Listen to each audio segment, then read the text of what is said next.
नमस्कार दोस्तों, मैं pharmacist Pranjali Satpute Indian online pharmacy इस मेडिसिन चैनल पर आप सभी का बहुत बहुत स्वागत करती हूं। तो दोस्तों, आज के इस वीडियो में हम बात करेंगे आइसोट्रेटिनोइन कैप्सूल के बारे में। तो दोस्तों, इस कैप्सूल को डर्मेटोलॉजिस्ट द्वारा एक्ने किल मुहासों की ट्रीटमेंट में प्रिस्क्राइब किया जाता है। आइसोट्रेटिनोइन एक बहुत ही स्ट्रॉन्ग मेडिसिन है। इसे आमतौर पर तब प्रिस्क्राइब किया जाता है जब एक्ने किल मुहासों में बाकी मेडिसिन वर्क नहीं करती। दोस्तों, एक्ने किल मुहासों में ये कैप्सूल 100% वर्क करती है, लेकिन लंबे टाइम तक इसका इस्तेमाल करने से इसके कुछ साइड इफ़ेक्ट भी देखने को मिलते हैं, क्योंकि इस टैबलेट की मोड ऑफ एक्शन ही कुछ ऐसी हैं। दोस्तों, जब हम ये टैबलेट लेते हैं तो ये क्या करती है, हमारे स्किन पर जो ऑयल ग्लैंड होती है उन्हें श्रिंक कर देती है, उनकी जो साइज़ है वो कम कर देती है। वो इसलिए क्योंकि जब हमारे स्किन पर ऑयल ग्लैंड होती है वो जब ओवर एक्टिव हो जाती है, तो जिसके कारण ऑयल जो है हमारे स्किन में बहुत ज़्यादा सिक्रेट होने लगता है, वो ऑयल स्किन के अंदर ही रह जाता है, जिसके कारण हमें एक्ने किल मुहासों फोड़ो फुंसी जैसी प्रॉब्लम हो जाती है।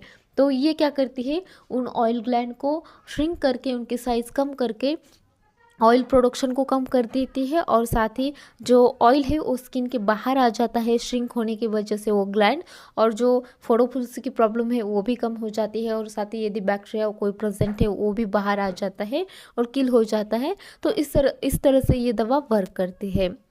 तो दोस्तों, ये दवा हमारे जो ऑयल ग्लैंड को तो श्रिंक कर ही देती है, साथ ही हमारे स्किन में के जो पोर्स है उनको भी खोल देती है, ताकि जो एक्ने जैसी प्रॉब्लम है वो ना हो और जो ऑयल है वो स्किन के बाहर आ जाए। साथ ही इस दवा से स्किन काफ़ी टाइट हो जाती है, तो ये भी इसका एक बेनिफिट्स है। और इसके अलावा दोस्तों, ये जो दवा है ये स्किन कैंसर में भी प्रिस्क्राइब की जाती है। दोस्तों, जैसे कि हमने इस टैबलेट के मोड ऑफ एक्शन के बारे में जानकारी ली कि ये दवा ऑयल सिक्रेट करने वाले ग्लैंड्स को श्रिंक कर देती है, तो उसी तरह ये दवा क्या करती है, टीयर ग्लैंड्स को, लिप्स के ऊपर जो ग्लैंड्स होती है उन्हें भी श्रिंक कर देती है, जिसके कारण क्या होता है, हमारी जो आँखें हैं वो काफ़ी ड्राई हो जाती है, हमारे लिप्स ड्राई होने लगते हैं, मतलब ड्राइनेस ऑफ स्किन यानी कि त्वचा का रूखापन, ये एक इसका साइड इफ़ेक्ट है।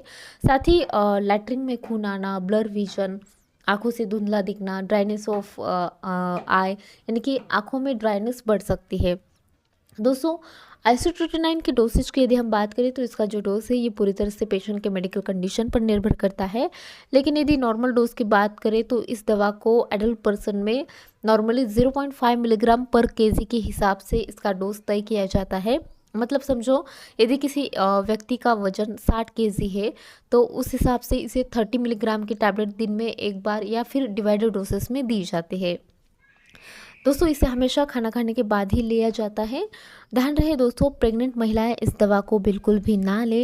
यदि प्रेगनेंसी से कोई महिला ये दवा लेती है प्रेगनेंसी में, तो इसके कारण बच्चे में बर्थ डिफेक्ट हो सकता है। साथ ही यदि कोई महिला है जो ये दवा ले रही है तो वो प्रेगनेंसी कंसीव ना करे, क्योंकि इस दवा को बंद करने के बाद भी इसका जो असर है वो 1-1.5 महीनों तक रहता है।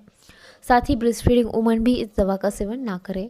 तो चलिए दोस्तों, आज की वीडियो में बस इतना ही। I hope you like this video. If so then don't forget to like, share, comments, and of course subscribe our YouTube channel Indian Online Pharmacy for medicine and health related videos. Thank you for watching.